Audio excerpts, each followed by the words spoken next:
4 questions concerning certain faculties claimed for man. This essay and the following 2 constitute what is often referred to as Peirce's cognition series. In the previous essay, on a new list of categories, Peirce had called attention to the fact that his argument did not rely on introspection.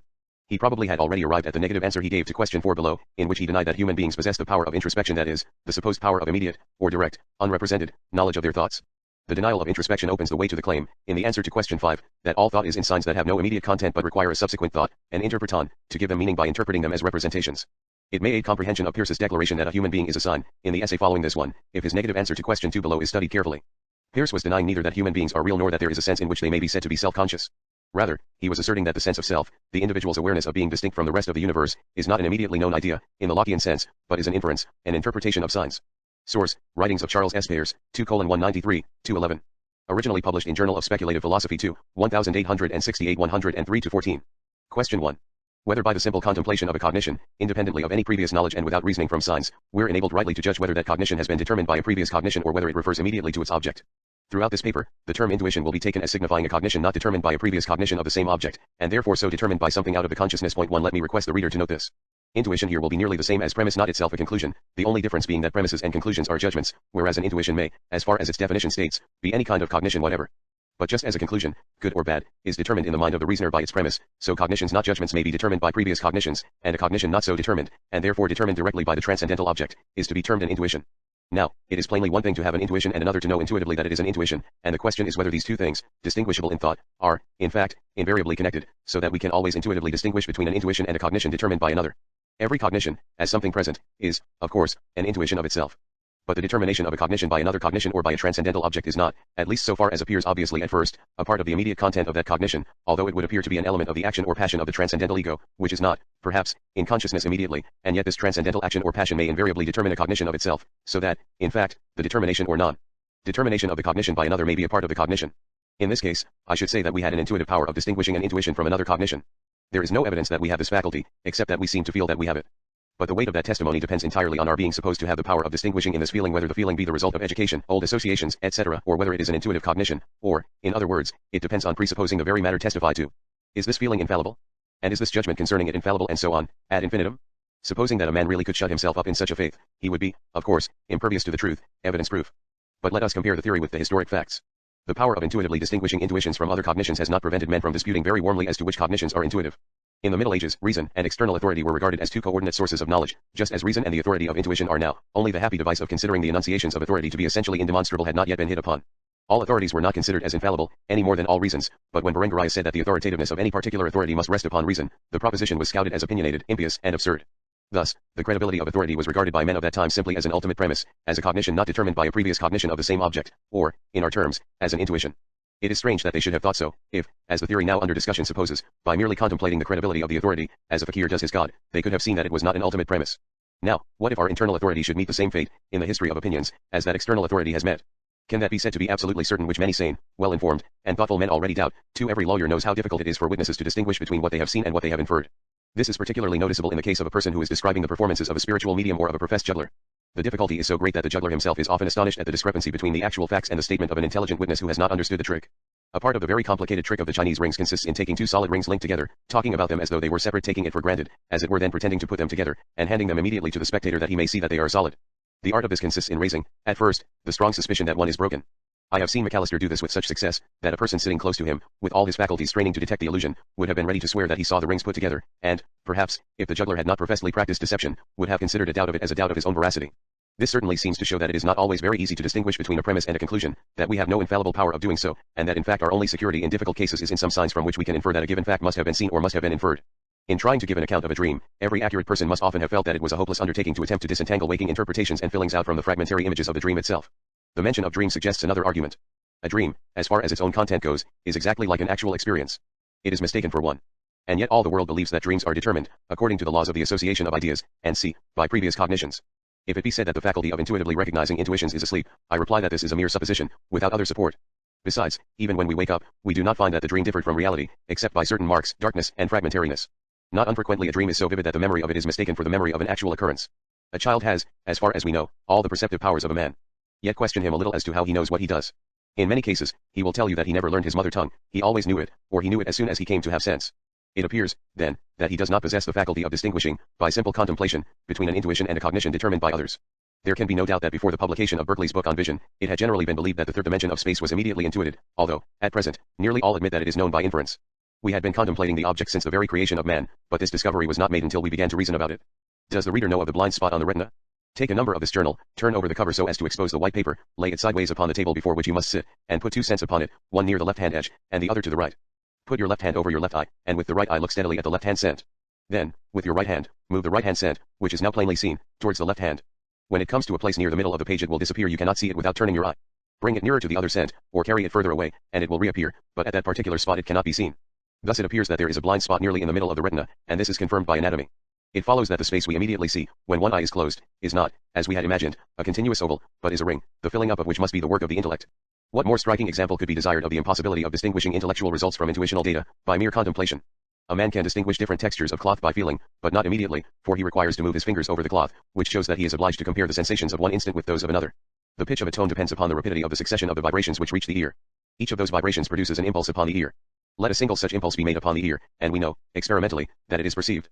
There is, therefore, good reason to believe that each of the impulses forming a tone is perceived. Nor is there any reason to the contrary. So that this is the only admissible supposition. Therefore, the pitch of a tone depends upon the rapidity with which certain impressions are successively conveyed to the mind. These impressions must exist previously to any tone, hence, the sensation of pitch is determined by previous cognitions. Nevertheless, this would never have been discovered by the mere contemplation of that feeling. A similar argument may be urged in reference to the perception of 2 dimensions of space. This appears to be an immediate intuition. But if we were to see immediately an extended surface, our retinas must be spread out in an extended surface. Instead of that, the retina consists of innumerable needles pointing towards the light, and whose distances from one another are decidedly greater than the minimum visible. Suppose each of those nerve points conveys the sensation of a little colored surface. Still, what we immediately see must even then be, not a continuous surface, but a collection of spots. Who could discover this by mere intuition? But all the analogies of the nervous system are against the supposition that the excitation of a single nerve can produce an idea as complicated as that of a space, however small. If the excitation of no one of these nerve points can immediately convey the impression of space, the excitation of all cannot do so. For, the excitation of each produces some impression, according to the analogies of the nervous system, hence, the sum of these impressions is a necessary condition of any perception produced by the excitation of all, or, in other terms, a perception produced by the excitation of all is determined by the mental impressions produced by the excitation of every one. This argument is confirmed by the fact that the existence of the perception of space can be fully accounted for by the action of faculties known to exist, without supposing it to be an immediate impression. For this purpose, we must bear in mind the following facts of physiopsychology. 1. The excitation of a nerve does not of itself inform us where the extremity of it is situated. If, by a surgical operation, certain nerves are displaced, our sensations from those nerves do not inform us of the displacement. 2. A single sensation does not inform us how many nerves or nerve points are excited. 3. We can distinguish between the impressions produced by the excitations of different nerve points. 4. The differences of impressions produced by different excitations of similar nerve points are similar. Let a momentary image be made upon the retina. By number 2, the impression thereby produced will be indistinguishable from what might be produced by the excitation of some conceivable single nerve. It is not conceivable that the momentary excitation of a single nerve should give the sensation of space. Therefore, the momentary excitation of all the nerve points of the retina cannot, immediately or mediately, produce the sensation of space. The same argument would apply to any unchanging image on the retina. Suppose, however, that the image moves over the retina. Then the peculiar excitation which at one instant affects one nerve point, at a later instant will affect another. These will convey impressions which are very similar by 4, and yet which are distinguishable by 3. Hence, the conditions for the recognition of a relation between these impressions are present. There being, however, a very great number of nerve points affected by a very great number of successive excitations, the relations of the resulting impressions will be almost inconceivably complicated. Now, it is a known law of mind, that when phenomena of an extreme complexity are presented, which yet would be reduced to order or mediate simplicity by the application of a certain conception, that conception sooner or later arises in application to those phenomena. In the case under consideration, the conception of extension would reduce the phenomena to unity, and, therefore, its genesis is fully accounted for. It remains only to explain why the previous cognitions which determine it are not more clearly apprehended. For this explanation, I shall refer to a paper upon a new list of categories, 5,3, merely adding that just as we are able to recognize our friends by certain appearances, although we cannot possibly say what those appearances are and are quite unconscious of any process of reasoning, so in any case when the reasoning is easy and natural to us, however complex may be the premises, they sink into insignificance and oblivion proportionately to the satisfactoriness of the theory based upon them. This theory of space is confirmed by the circumstance that an exactly similar theory is imperatively demanded by the facts in reference to time. That the course of time should be immediately felt is obviously impossible. For, in that case, there must be an element of this feeling at each instant. But in an instant there is no duration and hence no immediate feeling of duration. Hence, no one of these elementary feelings is an immediate feeling of duration, and, hence the sum of all is not. On the other hand, the impressions of any moment are very complicated, containing all the images, or the elements of the images, of sense and memory, which complexity is reducible to mediate simplicity by means of the conception of time. 4. We have, therefore, a variety of facts, all of which are most readily explained on the supposition that we have no intuitive faculty of distinguishing intuitive from mediate cognitions. Some arbitrary hypothesis may otherwise explain any one of these facts. This is the only theory which brings them to support one another. Moreover, no facts require the supposition of the faculty in question. Whoever has studied the nature of proof will see, then, that there are here very strong reasons for disbelieving the existence of this faculty. These will become still stronger when the consequences of rejecting it have, in this paper and in a following one, been more fully traced out. Question 2. Whether we have an intuitive self-consciousness. Self-consciousness, as the term is here used, is to be distinguished both from consciousness generally, from the internal sense, and from pure apperception. Any cognition is a consciousness of the object as represented. By self-consciousness is meant a knowledge of ourselves. Not a mere feeling of subjective conditions of consciousness, but of our personal selves. Pure apperception is the self-assertion of the ego. The self-consciousness here meant is the recognition of my private self. I know that I, not merely the I, exist. The question is, how do I know it? By a special intuitive faculty, or is it determined by previous cognitions? Now, it is not self-evident that we have such an intuitive faculty, for it has just been shown that we have no intuitive power of distinguishing an intuition from a cognition determined by others. Therefore, the existence or non-existence of this power is to be determined upon evidence, and the question is whether self-consciousness can be explained by the action of known faculties under conditions known to exist, or whether it is necessary to suppose an unknown cause for this cognition, and, in the latter case, whether an intuitive faculty of self-consciousness is the most probable cause which can be supposed. It is first to be observed that there is no known self-consciousness to be accounted for in extremely young children. It has already been pointed out by Kant 5 that the late use of the very common word I with children indicates an imperfect self-consciousness in them, and that, therefore, so far as it is admissible for us to draw any conclusion in regard to the mental state of those who are still younger, it must be against the existence of any self-consciousness in them. On the other hand, children manifest powers of thought much earlier. Indeed, it is almost impossible to assign a period at which children do not already exhibit decided intellectual activity in directions in which thought is indispensable to their well-being. The complicated trigonometry of vision, and the delicate adjustments of coordinated movement, are plainly mastered very early. There is no reason to question a similar degree of thought in reference to themselves. A very young child may always be observed to watch its own body with great attention. There is every reason why this should be so, for from the child's point of view this body is the most important thing in the universe. Only what it touches has any actual and present feeling, only what it faces has any actual color, only what is on its tongue has any actual taste. No one questions that, when a sound is heard by a child, he thinks, not of himself as hearing, but of the bell or other object as sounding. How when he wills to move a table? Does he then think of himself as desiring, or only of the table as fit to be moved? That he has the latter thought, is beyond question. That he has the former, must, until the existence of an intuitive self-consciousness is proved, remain an arbitrary and baseless supposition. There is no good reason for thinking that he is less ignorant of his own peculiar condition than the angry adult who denies that he is in a passion. The child, however, must soon discover by observation that things which are thus fit to be changed are apt actually to undergo this change, after a contact with that peculiarly important body called Willie or Johnny. This consideration makes this body still more important and central, since it establishes a connection between the fitness of a thing to be changed and a tendency in this body to touch between the fitness of a thing to be changed and a tendency in this body to touch it before it is changed. The child learns to understand the language, that is to say, a connection between certain sounds and certain facts becomes established in his mind. He has previously noticed the connection between these sounds and the motions of the lips of bodies somewhat similar to the central one, and has tried the experiment of putting his hand on those lips and has found the sound in that case to be smothered. He thus connects that language with bodies somewhat similar to the central one. By efforts, so unenergetic that they should be called rather instinctive, perhaps, than tentative, he learns to produce those sounds. So he begins to converse. It must be about this time that he begins to find that what these people about him say is the very best evidence of fact. So much so, that testimony is even a stronger mark of fact than the facts themselves, or rather than what must now be thought of as the appearances themselves. I may remark, by the way, that this remains so through life. Testimony will convince a man that he himself is mad. A child hears it said that the stove is hot. But it is not, he says, and, indeed, that central body is not touching it, and only what that touches is hot or cold. But he touches it, and finds the testimony confirmed in a striking way. Thus, he becomes aware of ignorance, and it is necessary to suppose a self in which this ignorance can inhere.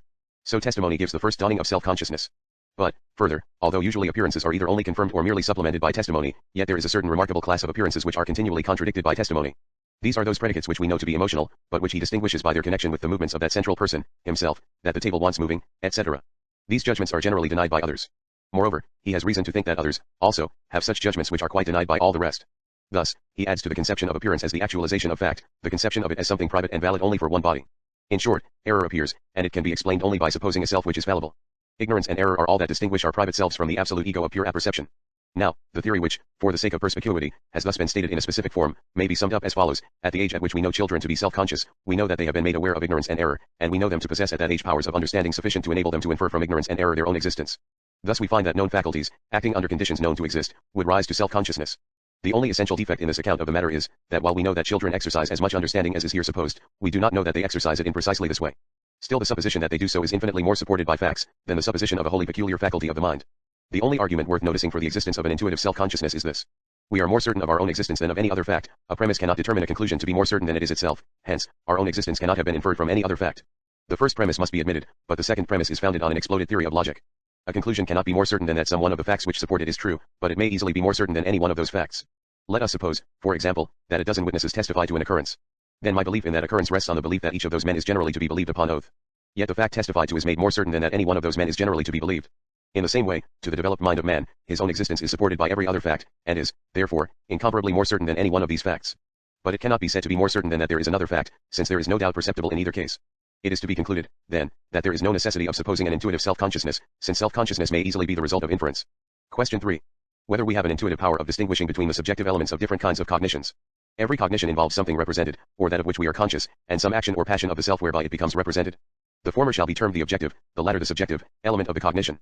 The cognition itself is an intuition of its objective element, which may therefore be called, also, the immediate object.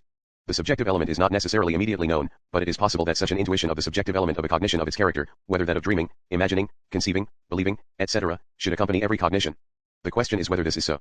It would appear, at first sight, that there is an overwhelming array of evidence in favor of the existence of such a power. The difference between seeing a color and imagining it is immense. There is a vast difference between the most vivid dream and reality. And if we had no intuitive power of distinguishing between what we believe and what we merely conceive, we never, it would seem, could in any way distinguish them, since if we did so by reasoning, the question would arise whether the argument itself was believed or conceived, and this must be answered before the conclusion could have any force. And thus there would be a regressus ad infinitum. Besides, if we do not know that we believe, then, from the nature of the case, we do not believe. But be it noted that we do not intuitively know the existence of this faculty. For it is an intuitive one, and we cannot intuitively know that a cognition is intuitive. The question is, therefore, whether it is necessary to suppose the existence of this faculty, or whether then the facts can be explained without this supposition. In the first place, then, the difference between what is imagined or dreamed and what is actually experienced, is no argument in favor of the existence of such a faculty. For it is not questioned that there are distinctions in what is present to the mind, but the question is, whether independently of any such distinctions in the immediate objects of consciousness, we have any immediate power of distinguishing different modes of consciousness. Now, the very fact of the immense difference in the immediate objects of sense and imagination, sufficiently accounts for our distinguishing those faculties, and instead of being an argument in favor of the existence of an intuitive power of distinguishing the subjective elements of consciousness, it is a powerful reply to any such argument, so far as the distinction of sense and imagination is concerned. Passing to the distinction of belief and conception, we meet the statement that the knowledge of belief is essential to its existence. Now, we can unquestionably distinguish a belief from a conception, in most cases, by means of a peculiar feeling of conviction, and it is a mere question of words whether we define belief as that judgment which is accompanied by this feeling, or as that judgment from which a man will act. We may conveniently call the former sensational, the latter active belief. That neither of these necessarily involves the other, will surely be admitted without any recital of facts. Taking belief in the sensational sense, the intuitive power of reorganizing it will amount simply to the capacity for the sensation which accompanies the judgment. This sensation, like any other, is an object of consciousness, and therefore the capacity for it implies no intuitive recognition of subjective elements of consciousness.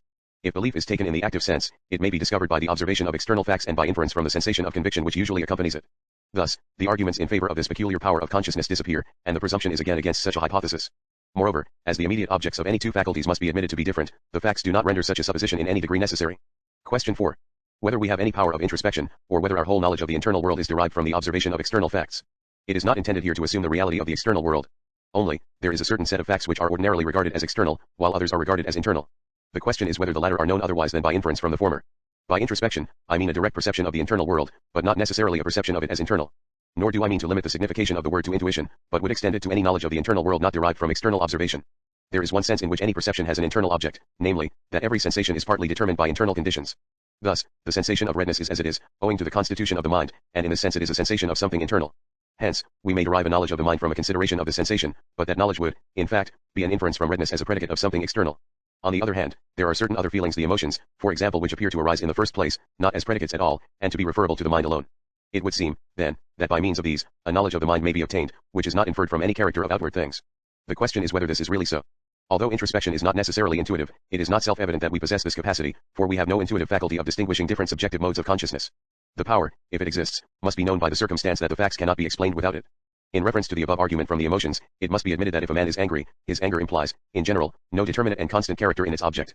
But, on the other hand, it can hardly be questioned that there is some relative character in the outward thing which makes him angry, and a little reflection will serve to show that his anger consists in his saying to himself, this thing is vile, abominable, etc., and that it is rather a mark of returning reason to say, I am angry. In the same way, any emotion is a predication concerning some object, and the chief difference between this and an objective intellectual judgment is that while the latter is relative to human nature or to mind in general, the former is relative to the particular circumstances and disposition of a particular man at a particular time. What is here said of emotions in general, is true in particular of the sense of beauty and of the moral sense. Good and bad are feelings which first arise as predicates, and therefore are either predicates of the not I, or are determined by previous cognitions, there being no intuitive power of distinguishing subjective elements of consciousness. It remains, then, only to inquire whether it is necessary to suppose a particular power of introspection for the sake of accounting for the sense of willing. Now, volition, as distinguished from desire, is nothing but the power of concentrating the attention, of abstracting. Hence, the knowledge of the power of abstracting may be inferred from abstract objects, just as the knowledge of the power of seeing is inferred from colored objects. It appears, therefore, that there is no reason for supposing a power of introspection, and, consequently, the only way of investigating a psychological question is by inference from external facts. Question 5. Whether we can think without signs. This is a familiar question, but there is, to this day, no better argument in the affirmative than that thought must precede every sign. This assumes the impossibility of an infinite series. But Achilles, as a fact, will overtake the tortoise. How this happens, is a question not necessary to be answered at present, as long as it certainly does happen. If we seek the light of external facts, the only cases of thought which we can find are of thought in signs. Plainly, no other thought can be evidenced by external facts. But we have seen that only by external facts can thought be known at all. The only thought, then, which can possibly be cognized is thought in signs. But thought which cannot be cognized does not exist. All thought, therefore, must necessarily be in signs. A man says to himself, Aristotle is a man, therefore, he is fallible. Has he not, then, thought what he has not said to himself, that all men are fallible? The answer is, that he has done so, so far as this is said in his therefore. According to this, our question does not relate to fact, but is a mere asking for distinctness of thought.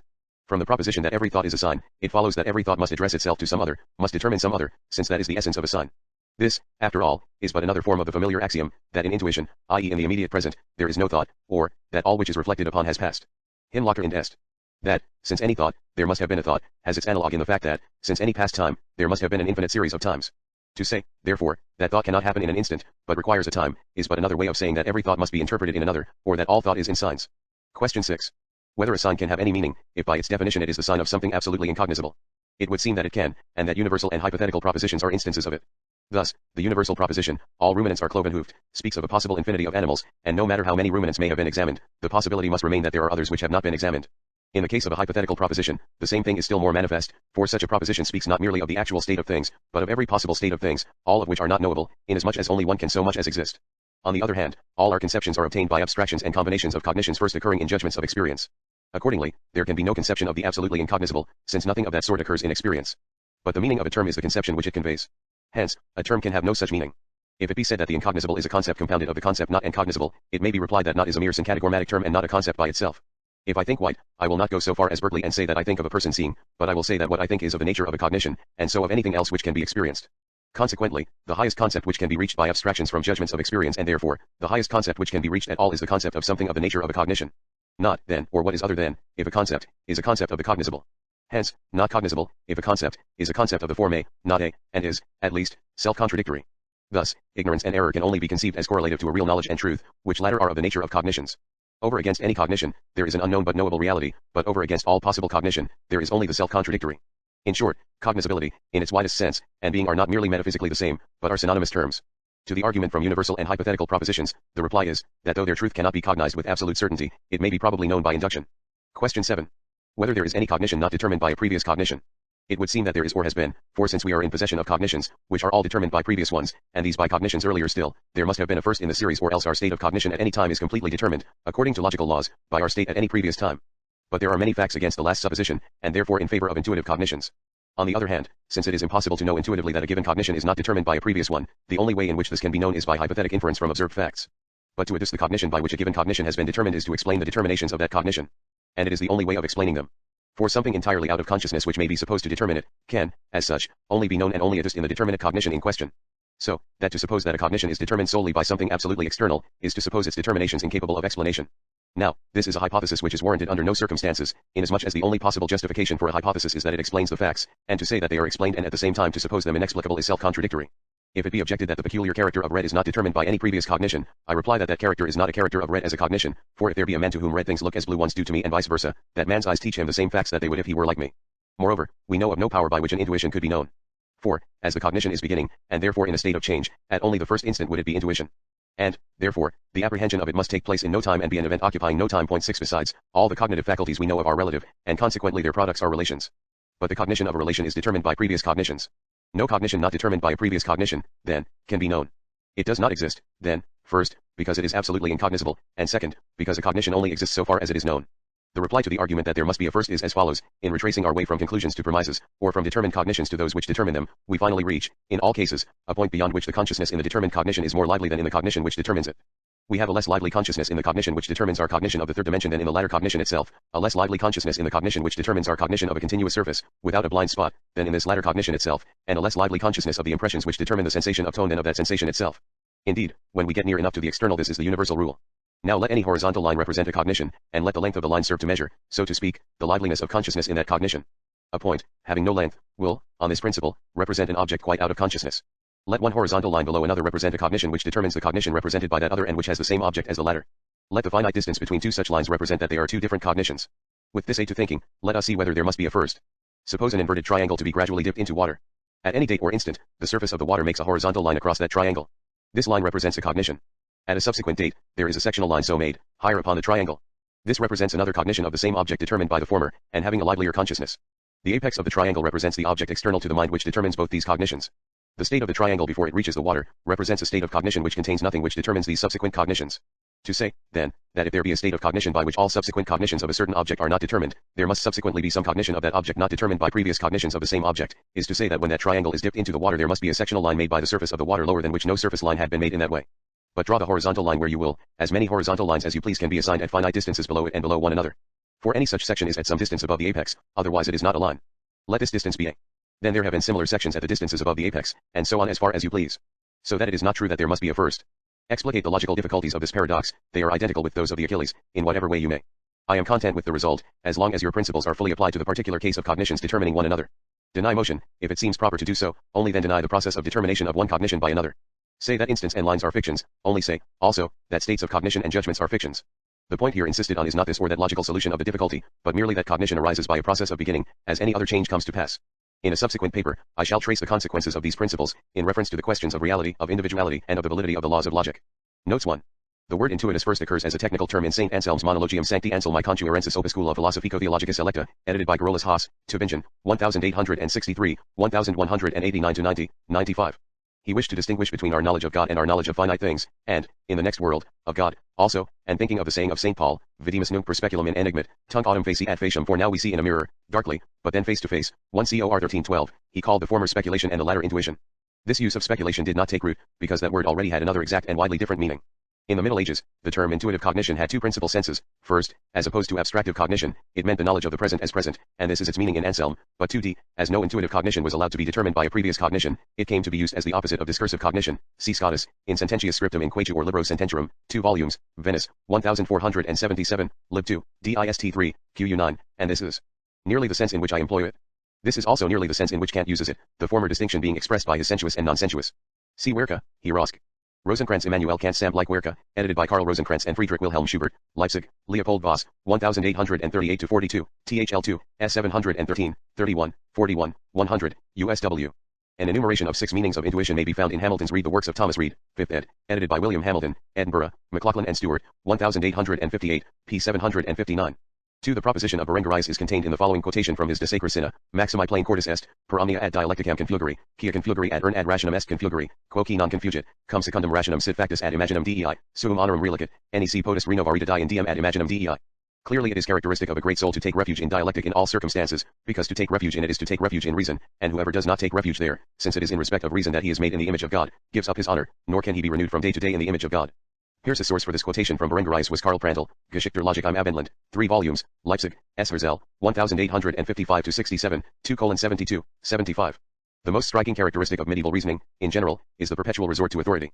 When Fréjus and others wish to prove that darkness is a thing, although they have evidently derived the opinion from nominalistic Platonistic meditations, they argue the matter thus: God called the darkness, night quoted in Prandtl, Geschichte, 2:17, 19, then, certainly, it is a thing, for otherwise before it had a name, there would have been nothing, not even a fiction to name.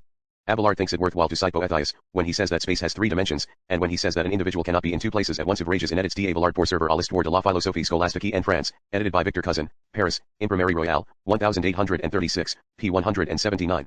The author of De Generibus Specivis, a work of a superior order, in arguing against a Platonic doctrine, says that if whatever is universal is eternal, the form and matter of Socrates, being severally universal, are both eternal, and that, therefore, Socrates was not created by God, but only put together, quod quantum avero deviat, palami est. The authority is the final court of appeal. The same author, where in one place he doubts a statement of Boethius, finds it necessary to assign a special reason why in this case it is not absurd to do so.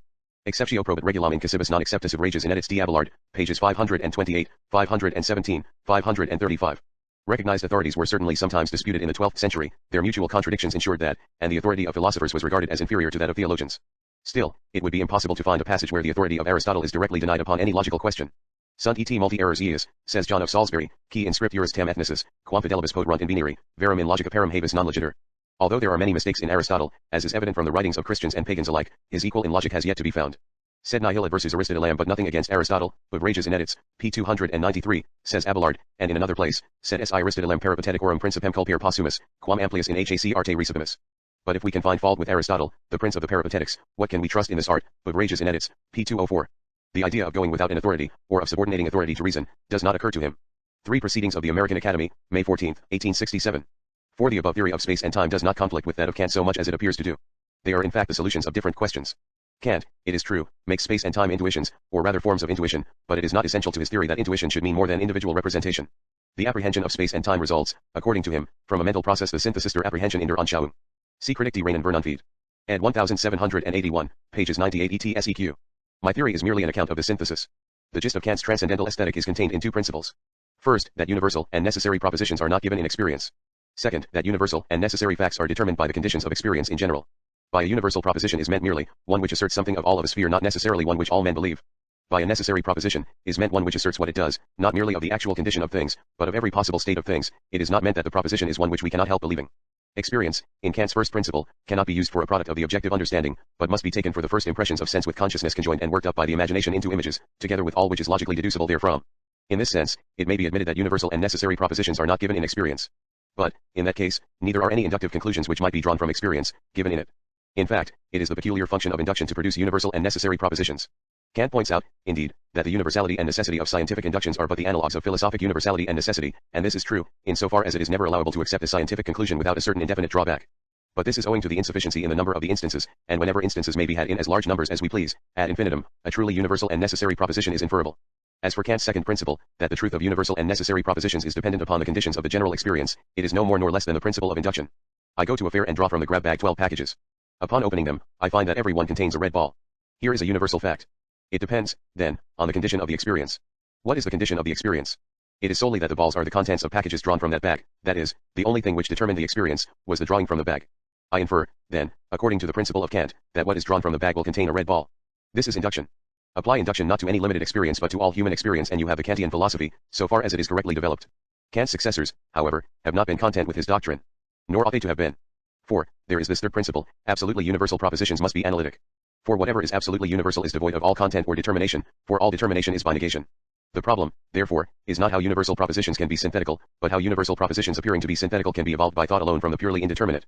5 Werke, 7, 2, 11. 6 This argument, however, only covers a part of the question.